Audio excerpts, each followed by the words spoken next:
Hello students, welcome to learn with সংকেত। তো আমরা একটু গ্রুপের ইউটিউব ব্যানারটাকে চেঞ্জ করেছি এবং লোগোটাকে একটু চেঞ্জ করে দিয়েছি। তো এটা আমাদের সেই পুরনো চ্যানেল। তো সকলে এই ক্লাসেই জয়েন করবে এবং এই ইউটিউব চ্যানেলটিকে অবশ্যই সাবস্ক্রাইব করে রাখবে। তো আজকের ক্লাসে আমরা শুরু করব আমাদের প্রিপোজিশনের পরের টাইপ নিয়ে, যে টাইপটার নাম হচ্ছে আমাদের প্রিপোজিশন। যখন আমরা পার্টস অফ স্পিচের ক্লাস করেছিলাম সেই সময় আমরা পড়েছিলাম যে প্রিপোজিশনের অর্থ কী আছে। তোমরা যারা যারা জানো অর্থটা অবশ্যই কমেন্টে লিখবে। আর আমি আর একবার বলে দিই, প্রিপোজিশনের অর্থ হচ্ছে পদান্বয়ী অব্যয়। পদান্বয়ী অব্যয়। তো আজকে আমরা প্রিপোজিশন বা পদান্বয়ী অব্যয় এই ক্লাসটি বিস্তারিত আলোচনা করব। চলো শুরু করা যাক। প্রিপোজিশন বা পদান্বয়ী অব্যয় তোমরা কারা কারা জানো অবশ্যই লিখবে কমেন্টে। তো যারা জানো না বা প্রথমবার ক্লাস করছো তাদের সম্পর্কে বলে দিই, যে সমস্ত পদ সাধারণত নাউন বা প্রোনাউনের সামনে বসে নাউন বা প্রোনাউনের সাথে সেন্টেন্সের অন্যান্য শব্দের সঙ্গে সম্পর্ককে প্রকাশ করে। যে সমস্ত শব্দ সাধারণত নাউন বা প্রোনাউনের সামনে বসে নাউন বা প্রোনাউনের সাথে সেন্টেন্স অথবা অন্যান্য শব্দের সাথে সম্পর্ক প্রকাশ করে তাকে আমরা বলি প্রিপোজিশন। ইংরেজিতে সেম সংজ্ঞা লেখা আছে, তোমরা পড়ে নেবে একই, যেটা বাংলা মানে আমরা এক্ষুনি পড়লাম। যে সকল শব্দ সাধারণত নাউন বা প্রোনাউনের সামনে বসে নাউন বা প্রোনাউনের সাথে সেন্টেন্স বা অন্য কোনো শব্দের সাথে সম্পর্ক প্রকাশ করে থাকে তাকে আমরা বলি প্রিপোজিশন। উদাহরণ হিসেবে কী বলছে দেখো, the book is on the table. কোথায় আছে বইটা? বইটা হচ্ছে টেবিলের উপরে আছে। অন, তাহলে অন কি বললাম? আমাদের আগের সংজ্ঞায় ছিল নাউন বা প্রোনাউনের সামনে বসছে, তাহলে এটা হচ্ছে আমাদের এখানে নাউন। কোনটা নাউন আছে? টেবিলটা হচ্ছে আমাদের এখানে নাউন, তাহলে নাউনের আগে বসছে অথবা প্রোনাউনের আগে বসে, সেটা পরে উদাহরণে দেখছি আমরা। তো সেন্টেন্সে অন্য শব্দের সাথে সম্পর্ক প্রকাশ করে। অন্য শব্দ এখানে কোনটা আছে? এখানে হচ্ছে বুকটা হচ্ছে আমাদের অন্য একটা শব্দ, এটাও এক প্রকারের নাউন। তাহলে এই শব্দটার সাথে কি বলছে? আমাদের সম্পর্ক প্রকাশ করে। কি সম্পর্ক প্রকাশ করছে? যে বইটা কোথায় আছে? টেবিলের উপরে আছে। তাহলে অন দিয়ে আমরা সেই সম্পর্কটাকে প্রকাশ করছি, তাহলে অন হচ্ছে আমাদের এখানে preposition. We sat under the tree. Under কোথায় বসে আছি? গাছের নিচে বসে আছি। কারা বসে আছি? আমরা। উইটা হচ্ছে এখানে আমাদের প্রোনাউন। আগের সেন্টেন্স এখানে নাউন ছিল, তাহলে এখানে উই এটা হচ্ছে প্রোনাউন। নাউনের সাথে সম্পর্ক স্থাপন করছে। যে প্রোনাউনটা নাউনের সাথে কী সম্পর্কে আছে? গাছের তলায় বসে আছে, তাহলে আমরা গাছের নিচে বসে আছি বা তলায় বসে আছি, আন্ডার দিয়ে বোঝানো হচ্ছে। The car is coming towards, আমাদের দিকে আসছে, টুওয়ার্ডস, তাহলে এখানে আমাদের প্রিপোজিশন বা পদান্বয়ী অব্যয়। বোঝা গেল? তো পদান্বয়ী অব্যয়কে দেখো কয়েকটি ভাগে ভাগ করা হয়। কটা ভাগ আছে আমাদের টোটাল? দেখো সিরিয়াল নাম্বার অনুযায়ী 9টা ভাগ দেখতে পাচ্ছি। কী ভাগ আছে? Simple preposition, compound preposition, phrase preposition, double preposition, preposition of time, preposition of place, preposition of direction, preposition of an agent, আর লাস্ট হচ্ছে preposition used for tools, mechanism or gadget. তো প্রত্যেকটা টাইপ সম্পর্কে আজকে আমরা উদাহরণসহ বিস্তারিত আলোচনা করব। সকলে চ্যানেলে নতুন হয়ে থাকলে অবশ্যই চ্যানেলটিকে সাবস্ক্রাইব করে পাশে থাকা বেল আইকনটি প্রেস করবে। তো চলো কি বলছে? Simple preposition. সিম্পল মানে সরল। তো সরল প্রিপোজিশন বা পদান্বয়ী অব্যয় কাকে বলছে? সাধারণত সেন্টেন্সে ব্যবহৃত একক প্রিপোজিশনগুলোকেই সিম্পল প্রিপোজিশন বলা হয়। একক প্রিপোজিশন মানে একাই। On, in, to, at, from, with, of, এটাও অফ। এই অফটার মানে ওএফ মানে হচ্ছে এর, আর অফ মানে হচ্ছে বন্ধ। তারপর এটা হচ্ছে ওভার, আন্ডার ইত্যাদি শব্দগুলো হচ্ছে সিম্পল প্রিপোজিশনে ব্যবহৃত হয়ে থাকে। উদাহরণ কি বলছে দেখো, she is living in this room, সেই রুমের মধ্যে থাকে। একক হিসেবে ব্যবহৃত হচ্ছে ইন। রুমের মধ্যে, রুমটা হচ্ছে সেই রুমটা একাকী হয়ে থাকে, তাহলে ইন হিসেবে এখানে ব্যবহার করা হচ্ছে এই প্রিপোজিশনটাকে। I am going to the varsity, to এখানে simple preposition. He was looking at me, একজনের দিকে তাকাচ্ছে, তাহলে অ্যাট আমার দিকে নির্দিষ্ট করে একজনকেই বলছে, তো একক প্রিপোজিশন হিসেবে আমরা অ্যাট ব্যবহার করেছি। তাহলে সিম্পল প্রিপোজিশন কি বলছে, সাধারণত সেন্টেন্সে ব্যবহৃত একক প্রিপোজিশনগুলোকেই সিম্পল প্রিপোজিশন বলা হয়। পরেরটা কি বলছে, কম্পাউন্ড প্রিপোজিশন। কম্পাউন্ড প্রিপোজিশন কাকে বলে, যে সকল প্রিপোজিশনগুলো দুটো নাউন, প্রোনাউন অথবা ফ্রেজকে যুক্ত করে ব্যবহার করা হয়। যে সমস্ত প্রিপোজিশনগুলোকে দুটো নাউন, দুটো প্রোনাউন অথবা দুটো ফ্রেজকে যুক্ত করতে ব্যবহার করা হয় তাকে বলা হয় কম্পাউন্ড প্রিপোজিশন। কোনগুলো সেই কম্পাউন্ড প্রিপোজিশনের মধ্যে আছে, বিটুইন আছে, before, around, about, along, above, এই সব শব্দগুলো হচ্ছে কম্পাউন্ড প্রিপোজিশনের মধ্যে আসে। উদাহরণ কি বলছে, I complete the work before he comes, দুটো সেন্টেন্স, এই একটা সেন্টেন্স, এই একটা সেন্টেন্স, এটাকে যুক্ত করছে কি দিয়ে, বিফোর দিয়ে। তাহলে বিফোরটা আমাদের এখানে হচ্ছে কম্পাউন্ড প্রিপোজিশন, কম্পাউন্ড প্রিপোজিশন। পরেরটা কি বলছে, she was asking about the matter, অ্যাবাউটটা আমাদের এখানে কম্পাউন্ড প্রিপোজিশন। বলছে দুটো নাউন অথবা দুটো প্রোনাউন অথবা দুটো ফ্রেজকে যুক্ত করতে যে সমস্ত শব্দ ব্যবহার করা হয়, তাহলে অ্যাবাউটটা ব্যবহার করা হয়েছে এখানে দুটো আমাদের ফ্রেজকে যুক্ত করতে। The river is running across the town, অ্যাক্রসটা হচ্ছে আমাদের এই দুটো ফ্রেজকে যুক্ত করছি, তাহলে ফ্রেজকে যুক্ত করতে গেলে অ্যাক্রস ব্যবহার করছে, অ্যাক্রসটা হচ্ছে আমাদের কম্পাউন্ড প্রিপোজিশন। কী বলছে কম্পাউন্ড প্রিপোজিশন, যে প্রিপোজিশনগুলো দুটো নাউন, প্রোনাউন অথবা ফ্রেজকে যুক্ত করতে ব্যবহার করা হয় তাকে বলি আমরা কম্পাউন্ড প্রিপোজিশন। পরেরটা কি বলছে, ফ্রেজ প্রিপোজিশন। যে প্রিপোজিশনগুলো দলবদ্ধ শব্দ বা সেন্টেন্সের বিভিন্ন অংশের মধ্যে সম্পর্ক বোঝায়, যে সকল প্রিপোজিশনগুলো দলবদ্ধ শব্দ এবং সেন্টেন্সের বিভিন্ন অংশের মধ্যে সম্পর্ককে বোঝায় তাকে বলা হয় ফ্রেজ প্রিপোজিশন। যেমন ইন স্পাইট উইথ, টোটালটা হচ্ছে একটা ফ্রেজ, তাহলে এটা হচ্ছে আমাদের সেন্টেন্সের বিভিন্ন অংশের মধ্যে সম্পর্ককে বোঝাবে। In front of, in order to, due to, on account of, for, sake of, এই শব্দগুলো আমাদের কিন্তু ফ্রেজ প্রিপোজিশন, একটা ফ্রেজ হিসেবে ব্যবহার করা হচ্ছে। কি বলছে দেখো, she came here in order to meet me, তাহলে ইন অর্ডার টু এটা দেখো আমাদের এখানে ব্যবহার করেছি না এই সেন্টেন্সে, তাহলে ইন অর্ডার টু হচ্ছে আমাদের phrase preposition. We were standing in front of, in front of মানে সামনে, একটা ফ্রেজ হিসেবে ব্যবহার করা হচ্ছে, তো এটা হচ্ছে আমাদের phrase preposition, phrase preposition. In front of, এছাড়া হচ্ছে on account of, for sake of, এই ধরনের শব্দগুলো হচ্ছে ফ্রেজ প্রিপোজিশন। কাকে বলছে, যে সমস্ত প্রিপোজিশনগুলো দলবদ্ধ শব্দ এবং সেন্টেন্সের বিভিন্ন অংশের মধ্যে সম্পর্ক বোঝায় তাকে বলা হয় ফ্রেজ প্রিপোজিশন। বোঝা গেল? পরটা কি বলছে, ডাবল প্রিপোজিশন। ডাবল মানে আমরা জানি কি দুই, দুটিকে আমরা কি বলি, ডাবল হিসেবে বলি, দুই অথবা এক জোড়া যেটাকে বলি সেটা হচ্ছে ডাবল। দুটো প্রিপোজিশন যুক্ত হয়ে একটি নতুন প্রিপোজিশন গঠন করলে তাকে বলা হয় ডাবল প্রিপোজিশন।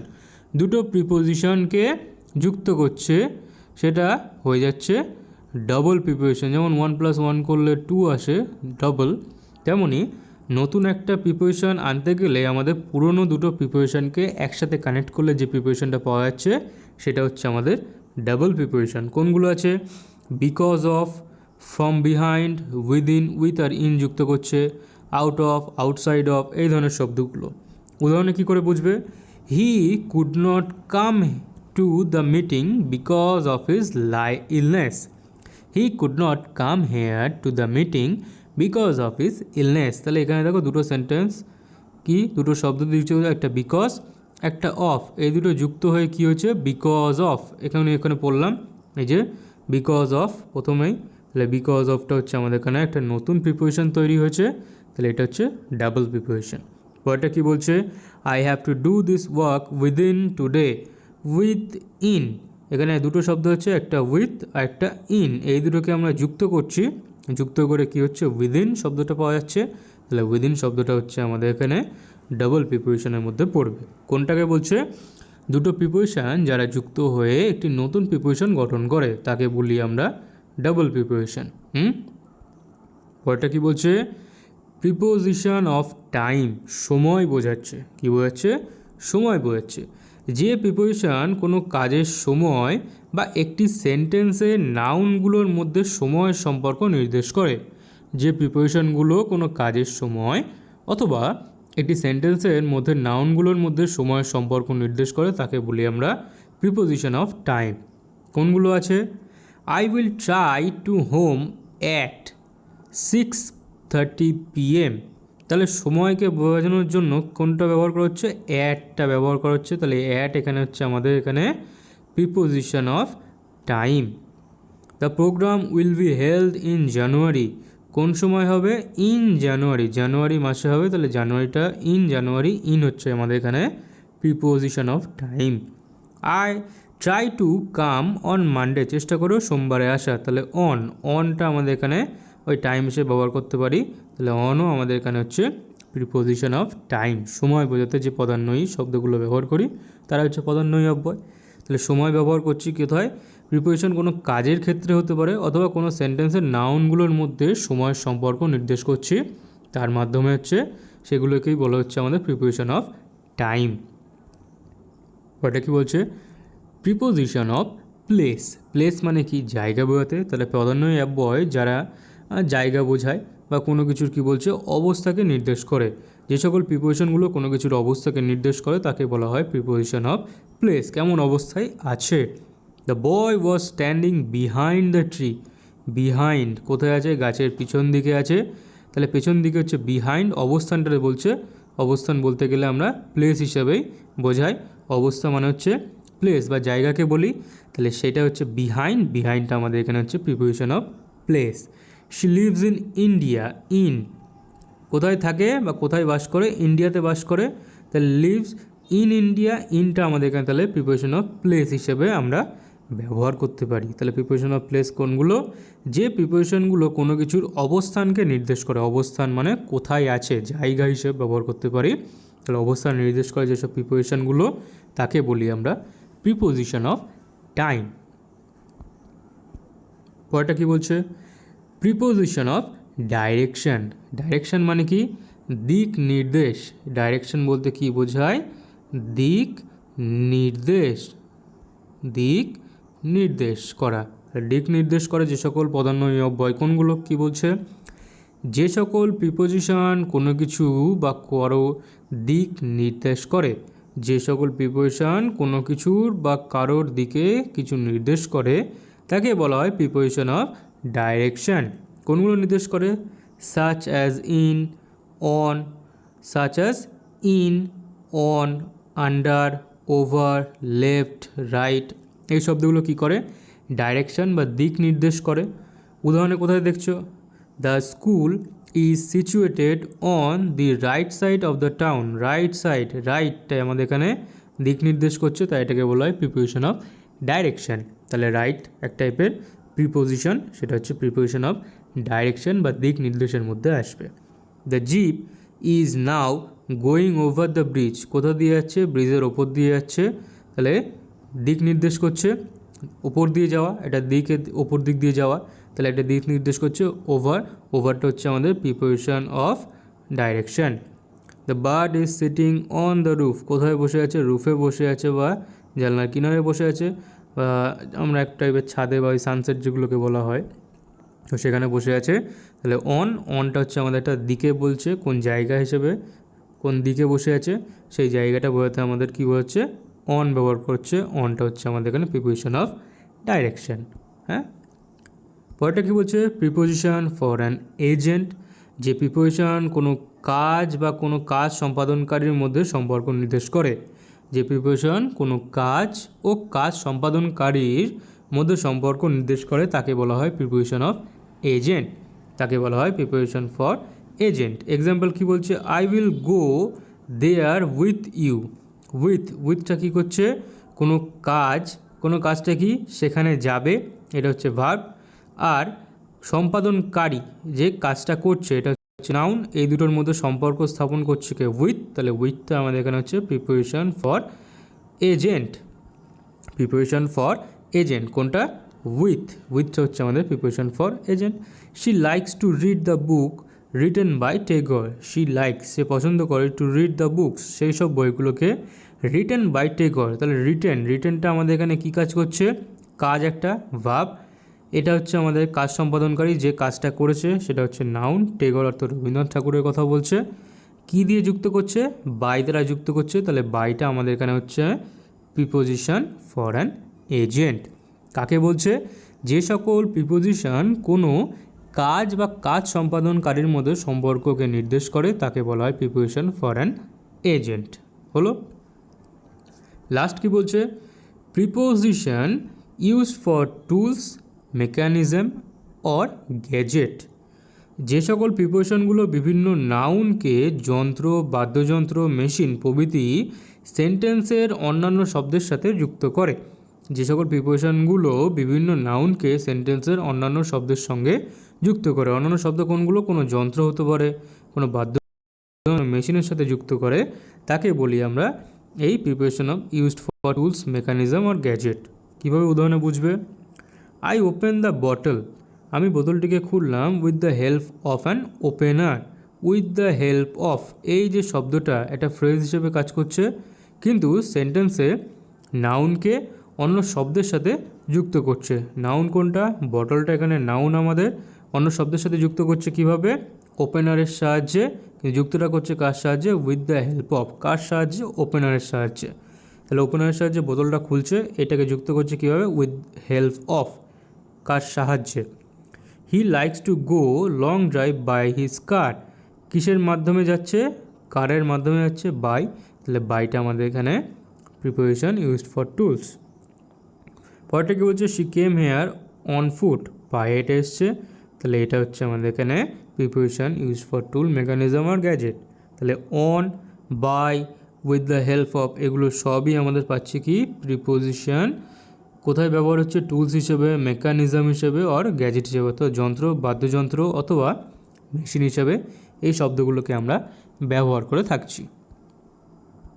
তো প্রিপোজিশনের একটা ওয়ার্কশিট দেওয়া হয়েছে, সেই ওয়ার্কশিটে কী বলছে? তোমাদের ফিল ইন দ্য ব্ল্যাঙ্কসে প্রিপোজিশন বসাতে হবে। কি বলছে প্রথমটা? The book is dash the chair. The book is আমরা লিখতে পারি on, the book is on the chair, চেয়ারের ওপরে বইটা আছে। The dog is running dash the cat, আমরা লিখতে পারি এখানে কি? Behind, BEHIND, behind the cat. The bananas are dash in dash the box, তাহলে আমরা কি লিখতে পারি? কলাগুলি বক্সের মধ্যে, তাহলে ইন হিসেবে আমরা এখানে প্রিপোজিশন বোঝাতে পারি। The ball is dash the table, the ball is on the table, the ball is on লিখতে পারি, এখানে আন্ডার দিয়েও হতে পারে, অর্থাৎ টেবিলের নিচে অথবা ওপরে, দুটো শব্দ দিয়ে এটাও কারেক্ট হবে, এটাও কারেক্ট হবে, যে কোনো একটা লিখলেই হবে। The boy is standing dash the tree, এখানেও আমরা অনেক কিছুই প্রিপোজিশন লিখতে পারি, আন্ডার লিখতে পারি, হ্যাঁ, অথবা লিখতে পারি বিহাইন্ড, বিহাইন্ড, এই দুটো শব্দকে আমরা এখানে কিন্তু ইউজ করতে পারি। The boy is standing under the tree, গাছের নিচে দাঁড়িয়ে আছে, অথবা the boy is standing behind the tree, গাছের পেছনে, অথবা আরেকটা শব্দ আসছে মনে, এ হচ্ছে বিসাইড, BESIDE, বিসাইড দিয়েও লিখতে পারি, যে গাছটি পাশে দাঁড়িয়েছে। তিনটেই লেখা যাবে, তিনটা দিয়েই কারেক্ট হবে। তাহলে the boy is standing behind the tree হতে পারে, the boy is standing beside the tree হতে পারে, the boy is standing under the tree হতে পারে। হলো? তাহলে বোঝা গেলো প্রিপোজিশন কোথায় কোথায় কেমন করে ইউজ হতে পারে। তো প্রিপোজিশনের ক্লাস আজকে এই পর্যন্তই। যেখানে যেখানে আশা করি তোমরা বুঝতে পারবে না, তোমরা আমাকে অবশ্যই কমেন্টে লিখবে, আমি চেষ্টা করব সেগুলো যত ইজিভাবে সলভ করে দেওয়ার জন্য, সেগুলো ডাউট ক্লিয়ার করব অবশ্যই। যারা যারা চ্যানেল নতুন হচ্ছে আমাদের টেলিগ্রাম চ্যানেলে অবশ্যই যুক্ত হয়ে যাবে, এবং সেখানে প্রত্যেক দিনের ক্লাসের PDF আমরা এখানে দিয়ে থাকি বিনামূল্যে। যারা যারা রাজ্য এবং কেন্দ্রীয় সরকারের চাকরির পরীক্ষার জন্য প্রিপারেশন নিচ্ছ এবং ইংরেজিতে নিজেকে একটু দুর্বল মনে হয়, অবশ্যই আমাদের চ্যানেলের সাথে যুক্ত হবে। তো আজকের ক্লাসটা এই পর্যন্তই, দেখা হবে আবার নেক্সট ক্লাসে।